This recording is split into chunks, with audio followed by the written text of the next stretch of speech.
나는 부활이요 생명이니 나를 믿는 자는 죽어도 살겠고 무릇 살아서 나를 믿는 자는 영원히 죽지 아니하리니 이것을 내가 믿느냐. 이르되 주여 그레하외다. 주는 그리스도시요 세상에 오시는 하나님의 아들이신 줄 내가 믿나이다. 이 말을 하고 들어가서 가만히 그 자매 마리아를 불러 말하되 선생님이 오셔서 너를 부르신다 하니 마리아가 이 말을 듣고 급히 일어나 예수께 나아가매 예수는 아직 마을로 들어오지 아니하시고 마르다가 마치 했던 곳에 그대로 계시더라.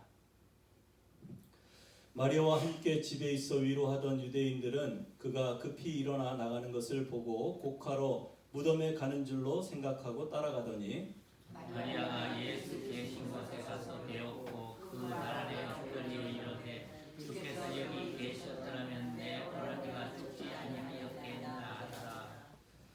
예수께서 그가 우는 것과 또 함께 온 유대인들이 우는 것을 보시고 심령에 비통히 여기시고 불쌍히 여기사 이르시되 그를 부르느냐 이르되 주여 오시옵소서. 같이 마지막 절 읽습니다. 예수께서 눈물을 흘리시더라. 아멘. 예, 오늘 밤에는 주여 와서 보시옵소서 라는 말씀의 제목으로 은혜를 나눌까 합니다. 제가 오래전에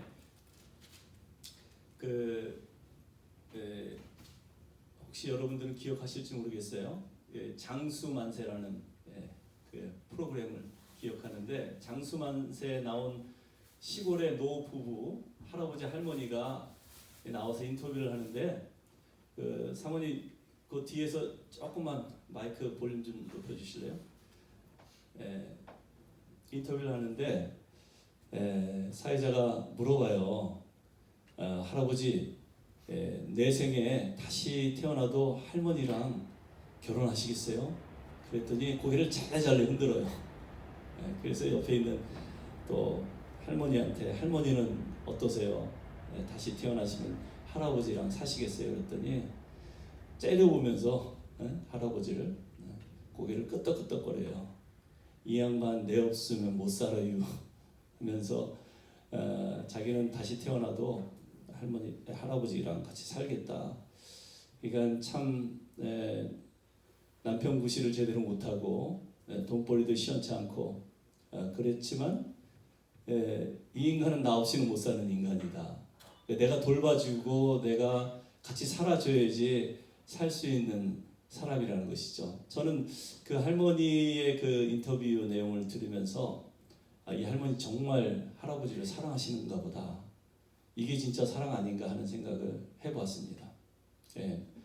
비록 시원찮지만 돈벌이도 제대로 못하고 남편 구실도 제대로 못하지만 그래도 책임지겠다.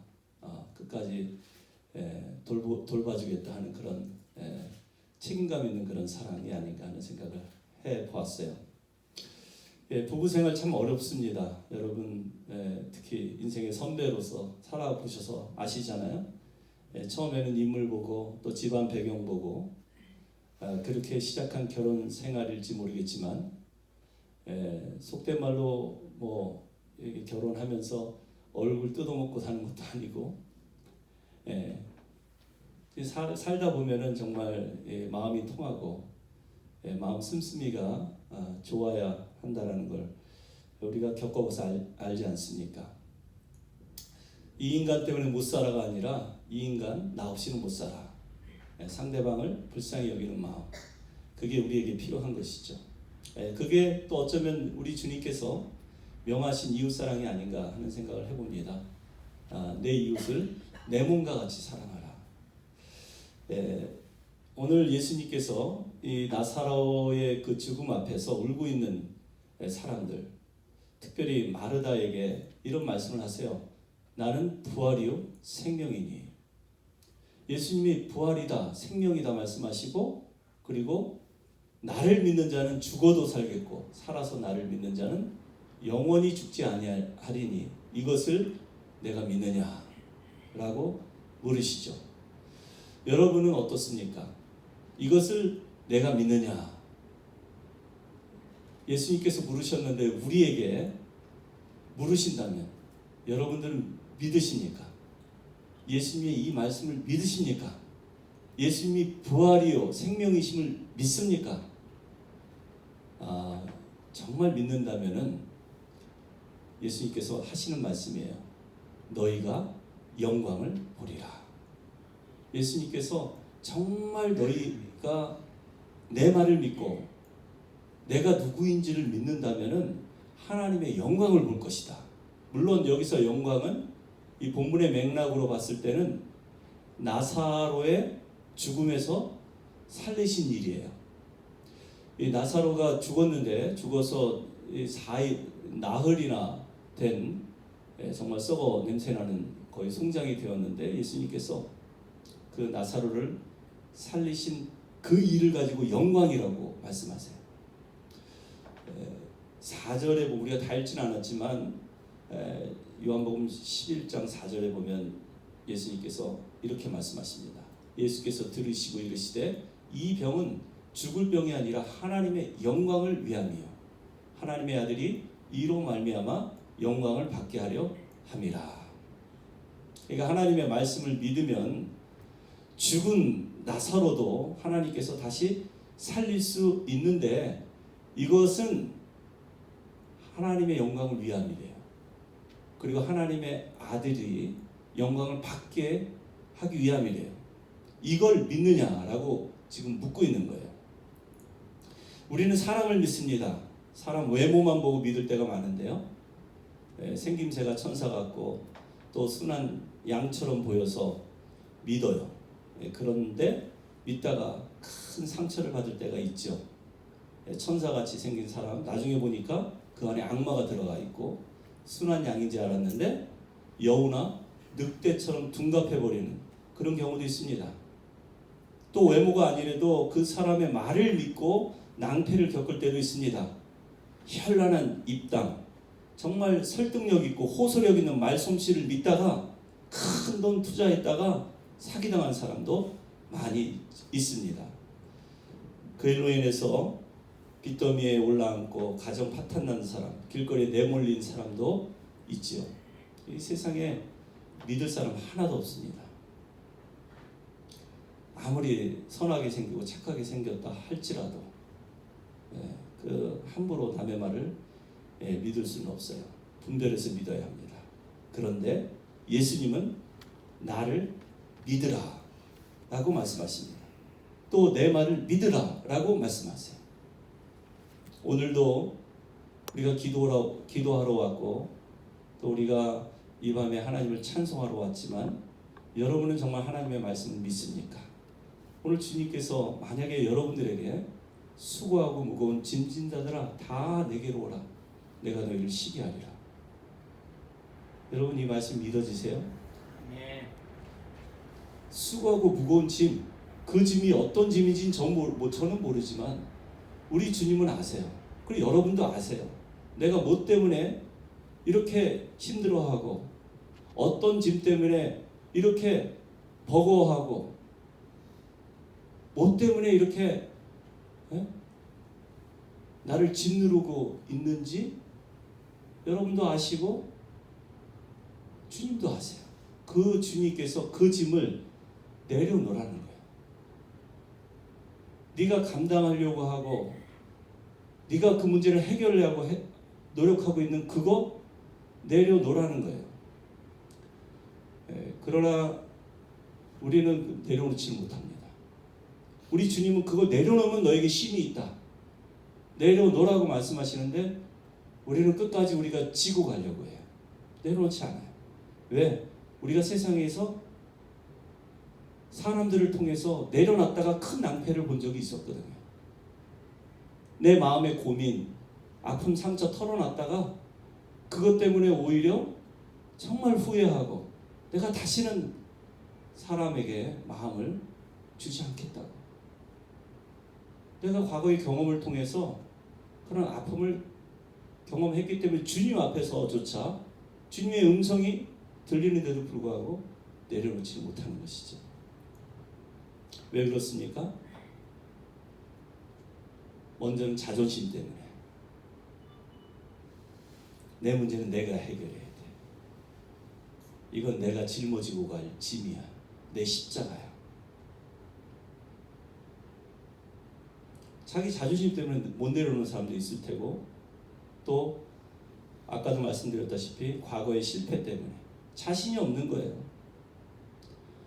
그래서 이제는 더 이상 상처받고 싶지 않고, 이 일로 인해서 내가 마음을 아파봤기 때문에 그걸 반복하고 싶지 않다라는 것이죠.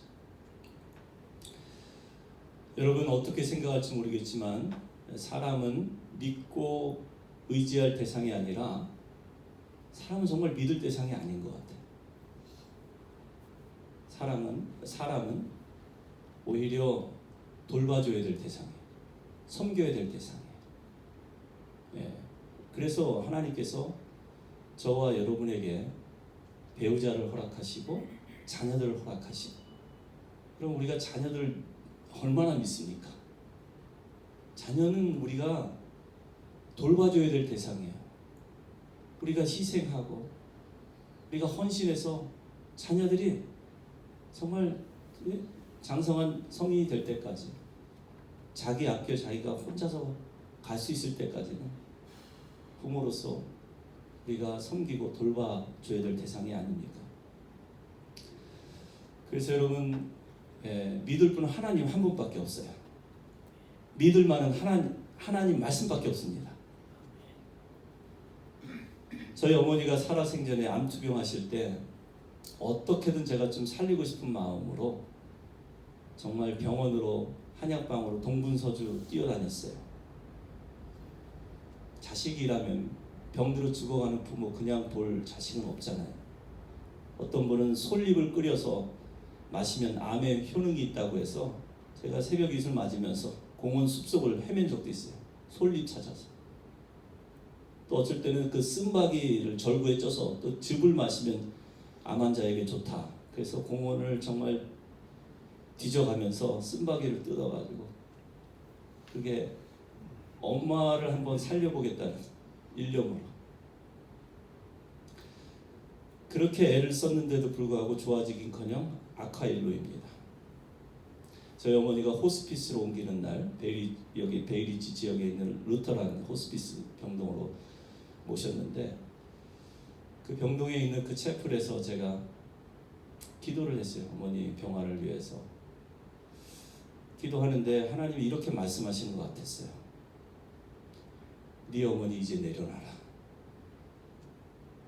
네가 고쳐보려고 살려보려고 했던 네 어머니 이제 내려놓으래요. 그래서 그때부터는 동분서주 뛰어다니지 않았어요. 그냥 병상을 지켰어요. 저희 어머니가 그곳에서 마지막 숨을 거두시는 4달 동안 저는 밤낮으로 저희 어머니 병상을 지키면서, 제가 태어나서 그렇게 사랑하고 존경하는 어머니지만 가장 의미 있고 가장 뜻깊은 그런 시간들을 어머니와 보냈어요. 많은 이야기를 나눴습니다. 주님은 말씀하십니다. 수고하고 무거운 짐진 자들아, 내려놔라. 그 아픔과 상처 이제 내려놔라. 우리 주님께서 그 아픔과 상처를 십자가에서 겪으셨기 때문에, 우리 주님께서 우리의 모든 죄짐을 담당하셨기 때문에, 그래서 맨 마지막에 십자가에서 숨을 거두실 때 뭐라고 말씀하세요? 다 이루었다. 다 이루었다. 주님께서 우리가 해결할 수 없는 문제 이미 다 이루셨습니다. 이미 다 해결하셨어요.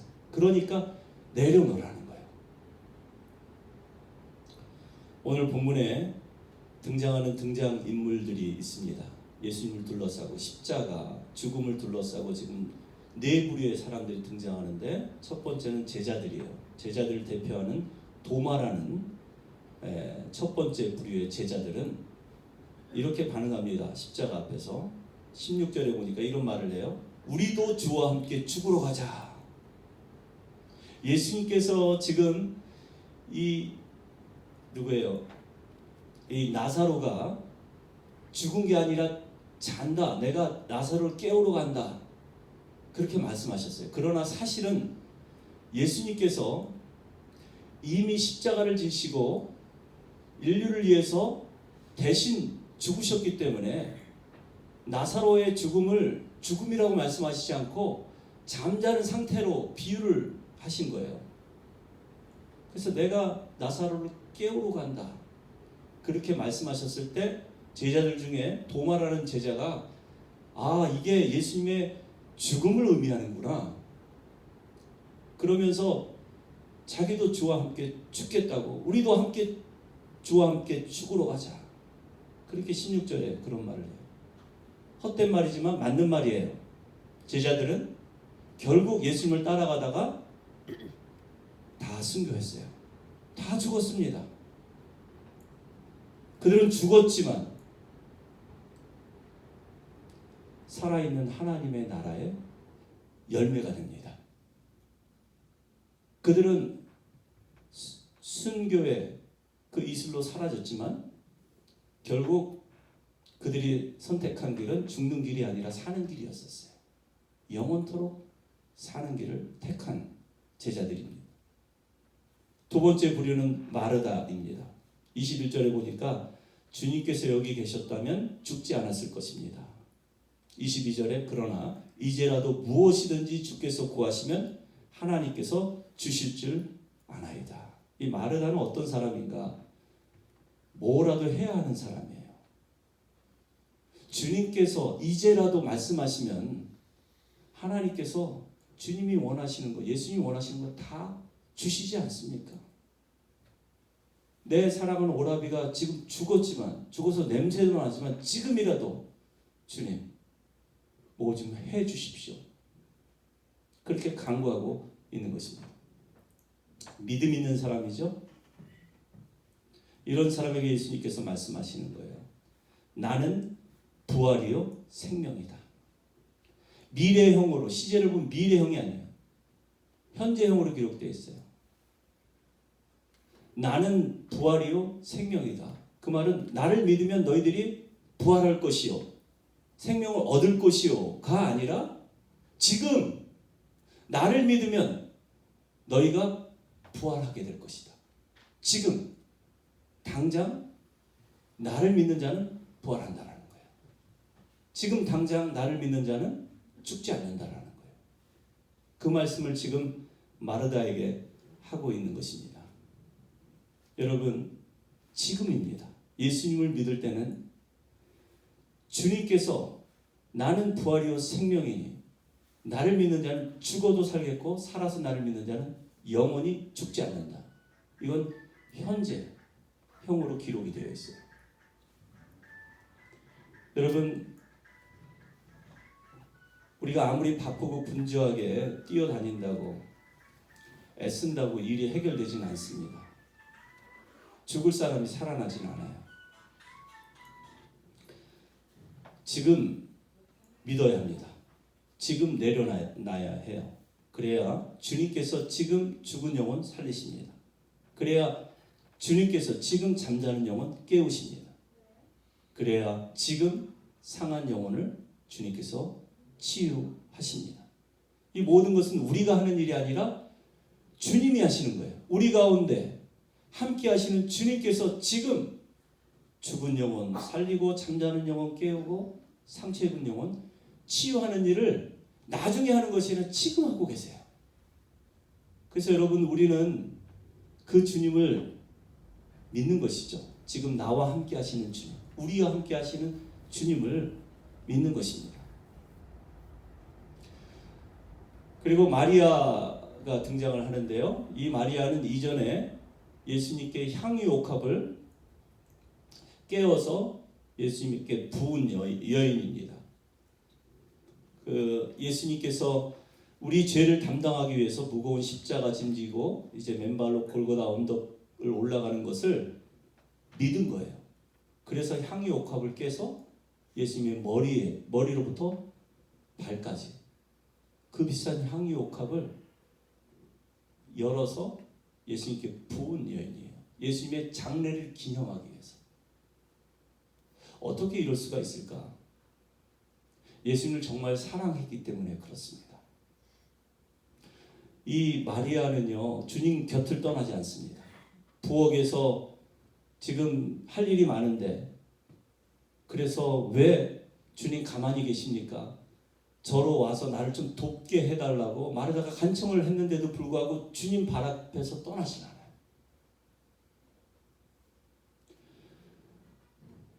여러분, 이렇게 주님의 말씀을 듣는 자리, 예배의 자리를 떠나지 않는 사람이 결국 주님을 사랑합니다. 결국 향유 옥합을 깨트려요.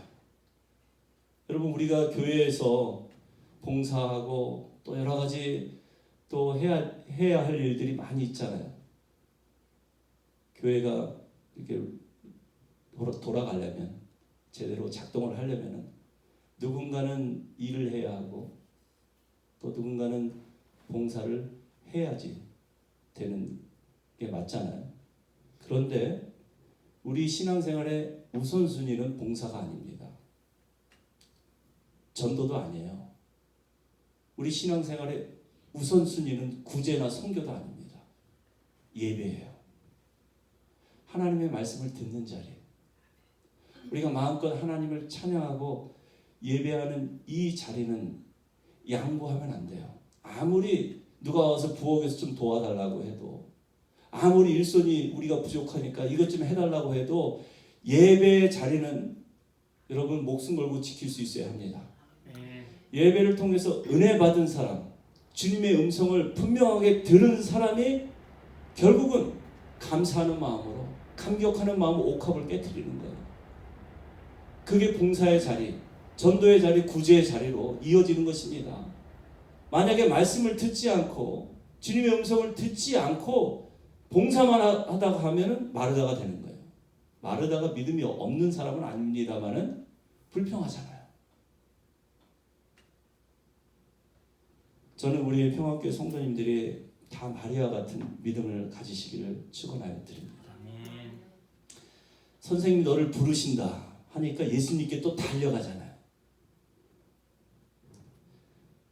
마리아는 예수님을 우선순위로 삼았어요. 예수님의 말씀 듣는 것을 신앙생활의 첫 번째 프라이어티로 삼고 그렇게 하다 보니까 예수님을 사랑하게 된 거예요. 그리고 마지막 부류는 대제사장 가야바. 우리가 읽지는 않았지만 이 11장에 보면은 이 네 부류의 사람들이 등장합니다. 제자들, 마르다, 마리아, 그리고 가야바. 가야바가 어떤 사람입니까? 대제사장이에요. 당시 예수님이 십자가에 못 박혀 죽을 때 가장 예수님을 죽이려고 했던 종교 지도자입니다. 그런데 이 가야바가 예수님이 누군지 제일 정확하게 알고 있었어요. 예수님이 왜 이 땅에 오셨는지 지식적으로, 머리로는 제일 확실히 알고 있었어요. 예수님의 죽음이 무엇을 의미하는지도 분명하게 알고 있었어요. 그래서 50절에 보면 이 가야바가 이런 말을 합니다. 한 사람이 백성을 위하여 죽어서 온 민족이 망하지 않게 되는 것이 너에게 유익한지를 생각하지 아니하는도다. 무슨 말이에요? 누군가가 죽어야지 우리가 망하지 않는다라는 사실, 누구보다도 잘 알고 있었던 사람입니다. 한 사람이 모든 사람을 위해서 죽는 것이 마땅하다. 예수님의 십자가 대속을 알고 있었던 사람인데 그는 결국 어떻게 합니까? 예수님을 죽이기 위해서 모의를 합니다. 하인들을 시켜서 그를 체포해 오라고 하고, 그리고 침을 뱉고 주먹으로 치고 결국 빌라도로 보내서 빌라도에게 사형 언도를 받게 해요. 여러분, 우리 주위에도 가야바 같은 사람이 있습니다. 종교적으로, 지식적으로 성경을 잘 알아요. 그런데 하나님의 영광을 위하고 영광을 나타내고 예수님의 영광을 드러내는 그러한 사람이 아니라 결국 뭐예요? 자기 영광을 드러내고 자기 의를 드러내기 위해서, 자기가 가지고 있는 기득권을 빼앗기지 않기 위해서 그렇게 결국 예수님을 사지로 몰고 가는 그런 사람이 있다라는 것입니다. 여러분, 오늘 본문의 사건은 베다니에서 일어난 일입니다. 베다니라는 말 뜻은 슬픔의 집이에요. 초상집입니다. 죽음의 그림자가 짙게 드리운 그런 곳이죠. 그러나 예수님을 믿는 믿음이 있으면 이 슬픔의 집이 기쁨의 집으로 바뀝니다. 이 초상집이 잔치집으로 바뀌어요. 죽은 나사로가 살아나잖아요. 너희가 나를 믿으면 영광을 보리라. 죽은 나사로가 다시 살아남으로 말미암아 이것이 하나님의 영광이 되고 예수 그리스도가 누구인지를 분명하게 명백하게 드러난 사건이 되잖아요. 예수님을 믿으면 이렇게 삶의 반전이 일어나는 것입니다. 우리의 삶이 베다니와 같다 할지라도 슬픔과 죽음이 드리운 그곳이 예수님을 우리가 믿고 예수님의 말씀에 순종할 때 기쁨의 집으로, 잔치집으로 변화되는 그런 놀라운 반전이 일어날 줄 믿습니다. 아멘. 여러분, 마리아는 주님이 너를 찾으신다 하니까 달려갔습니다. 마르다처럼 뭐라도 해야 될 것 같아서 분주하지 않았어요. 잠잠히 예수님 발 앞에 앉아서 예수님의 눈을 응시하며 예수님의 말씀에 귀를 기울이는 그러한 마리아의 모습, 이런 모습을 우리 주님께서 기뻐하십니다. 34절에 보니까 나사로의 죽음 앞에 슬피 오는 사람을 비통히 여기시면서 예수님께서 이렇게 물으세요. 그를 어디 두었느냐 하니까 마리아가 뭐라 그래요? 주여 와서 보옵소서. 주여 와서 보옵소서. 그렇습니다. 예수님은 와서 보는 분이에요. 와서 보라, 와 보라. 이러한 말이 성경에 여러 군데 기록이 되어 있죠. 사마리아 여인, 수가성에 우물가에 있던 그 여인도 동네 사람들에게 달려가서 와 보라. 내가 만난 이가 그리스도가 아니냐. 내가 행한 모든 일을 알게 한 이가 그리스도가 아니냐. 내가 메시아를 만나노라. 와 보라. 또 빌립도 나다니엘에게 똑같은 말을 와 보라. 우리가 만난 사람, 우리가 기다리는 메시아가 아니냐. 와서 보라. 오늘 본문의 마리아도 똑같은 말이에요. 주여 와서 보옵소서. 여러분, 우리는 기도할 때 기도 응답이 되지 않는다 할지라도 기도의 자리에 주님을 모셔와야 합니다. 주님은 그 문제를 해결하기 전에 우리의 당면한 문제를 보시고 비통히 여기세요. 우리가 당하고 있는 고통 이상으로 우리 주님도 고통스럽게 여기십니다. 우리를 위로하시는 분이세요. 사실은 우리가 기도하면서 문제는 여전히 해결되지 않았는데도 불구하고 우리 마음에 잔잔한 평강이 있고 또 감사가 있는 이유는 무엇입니까? 그 순간 주님이 함께 하심을 느끼기 때문에, 주님이 나를 만지시고 품으시고 주님께서 나를 위로하시는 것이 느껴지기 때문에 아무 일도 일어나지 않고 아무 문제도 해결되지 않는데도 불구하고 참 감사합니다. 주님 나와 함께 하시니 참 감사합니다. 이런 고백이 우리가 나오는 게 아니겠습니까? 그렇습니다. 주님 우리의 고통의 현장에 함께 하십니다. 우리와 함께 그 고통을 느끼세요. 그래서 우리가 누구를 위해서 기도하면 그 사람의 아픔이 느껴지는 거예요. 주의 이름으로 모여서 주님께 간구하면 주님께서 그 마음을 느끼게 해주시는 거예요. 우리가 무슨 힘이 있어서 그 사람을 돕겠어요? 무슨 능력이 돼서 그 문제를 해결해 주겠어요? 그러나 기도하면 주님께서 비통히 여기시는 그 마음을 기도자에게도 주시는 거예요. 기도하다가 같이 울고 또 기도하면서 또 위로해주고, 이게 우리 가운데 역사하시는 성령님이 하시는 일인 줄 믿습니다. 마리아가 뭘 알고 와보라 했을까요? 제자들이 뭘 보고 와서 보라고 했을까요? 수가성의 여인이 뭘 믿고 와서 보라고 했을까요? 믿을 거 하나도 없는 세상 가운데서, 믿을 사람 아무도 없는 이 세상 가운데서 뭘 보고 뭘 알고 와서 보라고 했을까요? 와서 보면 예수님이 그 자리에 계신 것을 믿기 때문에, 예수님을 믿으면, 예수님의 말씀 믿으면 하나님의 영광을 또 보기 때문에, 그래서 일단 와서 보라는 거예요. 예수님 앞에 가까이 가다 보니까 정말 예수님이 길이요 진리요 생명임을 알게 되는 것입니다. 예수님 인격적으로 만나다 보니까 이분이 정말 부활이구나. 이분 따라가면 그냥 어떻게 나도 부활하지 않을까, 나도 영생을 얻지 않을까가 아니라 이분이 부활이고 이분이 생명이구나.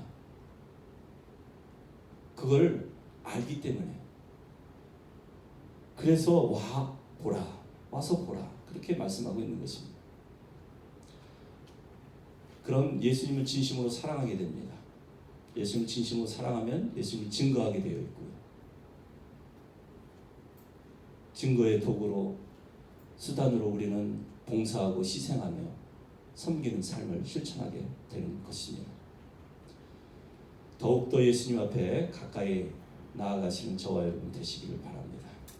그리고 믿지 않는 세상 가운데 가서 와서 보라, 그분께로 초청할 수 있는 저와 여러분 되시기를 바랍니다. 그러면 그들에게도 하나님의 영광이 충만하게 임할 줄로 믿습니다. 그런 저와 여러분의 삶이 되시기를 주님의 이름으로 축원하여 드립니다. 우리 찬송 부른 것 중에